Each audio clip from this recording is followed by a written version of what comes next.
Olá, meus irmãos, graça e paz seja convosco. A lição de quarta-feira nos traz o título Deus não se agrada em afligir. É bem interessante essa expressão porque, às vezes, irmãos, eu vejo pessoas que estão em leito de dor e eu pergunto a elas como é que elas se encontram em meio àquela situação. Eu estou como Deus quer. Eu estou como Deus quer. Irmãos, Deus não quer o seu filho assim. Alguém passa por uma situação de luto, aí diz a expressão: rapaz, Deus quis assim. Deus nunca quis nada que seja contrário à sua natureza. Deus não quer com que seus filhos sofram. Não é a favor de Deus, não é da sua vontade que os seus filhos passem por aflições. Mas o texto diz bem claro, ele não se agrada em trazer aflição para o seu povo. Porém, em meio às situações adversas que o povo de Deus quer viver, Deus, felizmente, melhor dizendo, ele permite essa situação para trazer o povo de volta.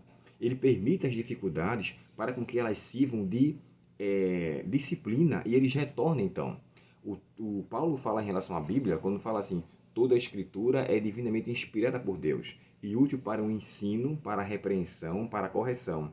Então, assim, o propósito que a Bíblia tem em nos corrigir é a mesma forma que Deus também age em relação aos seus filhos para trazê-los de volta.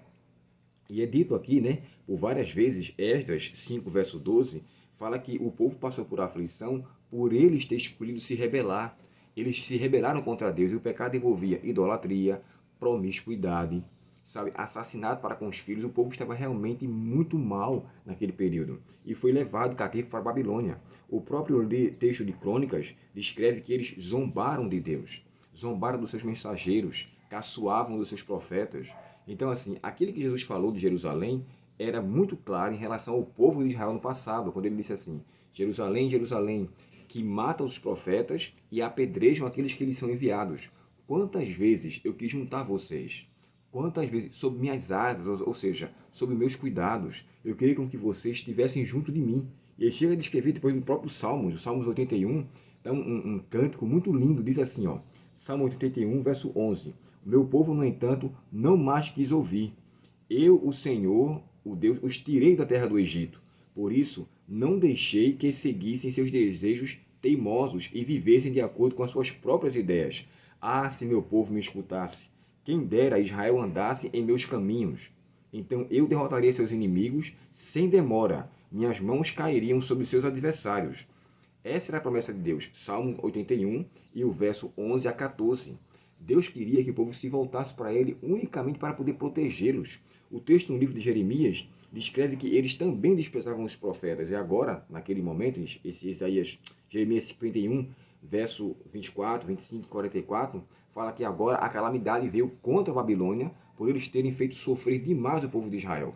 Então veio agora o Medo-Pérsia e então destruiu Babilônia. E aqui, no texto de Zacarias 1, verso 15, também é descrito as nações fizeram com que o povo sofresse demais. Então eu vou intervir. Zacarias 1, verso 15. Agora me passa aqui para pensar, eu paro para pensar o seguinte. Deus não tem prazer na aflição dos seus filhos, mas ele faz uso, porque ele ama, para trazê-los de volta. Sabe, irmãos, o texto de Isaías 53, verso 10, acompanhe comigo a leitura, eu vou ler na versão NVT.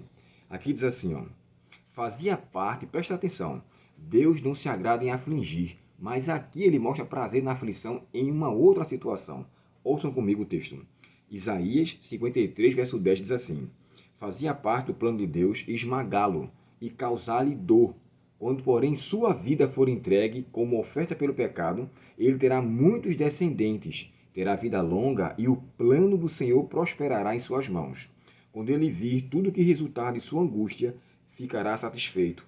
E por causa de tudo que o meu servo justo passou, ele fará que muitos sejam considerados justos, pois levará sobre si os pecados deles. Aqui, Isaías está descrevendo que Deus teve prazer, ou seja, Deus teve desejo em fazer moer o seu filho. Você para e pensa, poxa, como assim? Leve em consideração uma coisa, irmãos.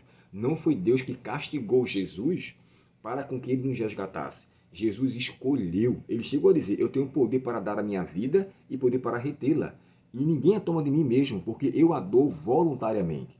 Então Jesus não passou por nenhum assassinato, Jesus não sofreu homicídio, ele se entregou, porque ele tinha condições totalmente, inúmeras possibilidades e força para vencer o mal, se caso ele quisesse, mas ele se entregou. Então aqui descreve Isaías, né, para que a gente possa compreender, Deus teve prazer em moer o seu filho para que através dele todos nós pudéssemos ser resgatados.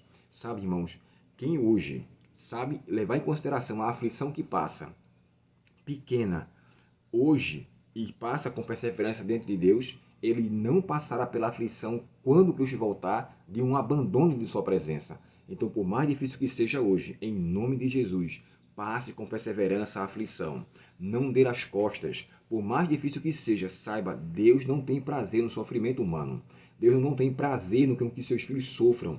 O que ele mais quer é resgatá-lo dessa condição e levá-lo para a sua maravilhosa luz. Se aceitar a Deus e a sua bondade, ele resultará aquilo em bênção, mesmo que aqui possa parecer complicado, difícil de entender, mas não dê as costas. Que Deus, portanto, fortaleça a sua fé. Ele favoreça diante dele em meus aflições. O Salmos 46, ele é muito claro, né? Deus é nosso refúgio e fortaleza, socorro presente na tribulação, na angústia, nas aflições. E assim sendo, eu e você tenham a convicção, Deus não tem prazer em minha aflição, mas Ele tem prazer em me trazer de volta, em meio à aflição, em meio ao fogo da provação. E isso é uma maneira didática de Deus mostrar, Ele é amor. Oremos ao Senhor nesse momento. Obrigado, querido Pai, porque o Senhor é o amor de nossa vida. O Senhor demonstra o teu amor em tudo que o Senhor faz. Por mais difícil que seja em meio às aflições, Pai, por favor, que nós possamos continuar crendo no Senhor. Dá-nos a tua paz, a tua bênção e nos fortalece com o teu divino Espírito Santo, nos fazendo enxergar a tua vontade e assim nos submeter ao teu santo querer, em nome de Jesus. Amém. Deus muito te abençoe, um ótimo dia em sua presença e até o próximo estudo, se Deus quiser. Até logo.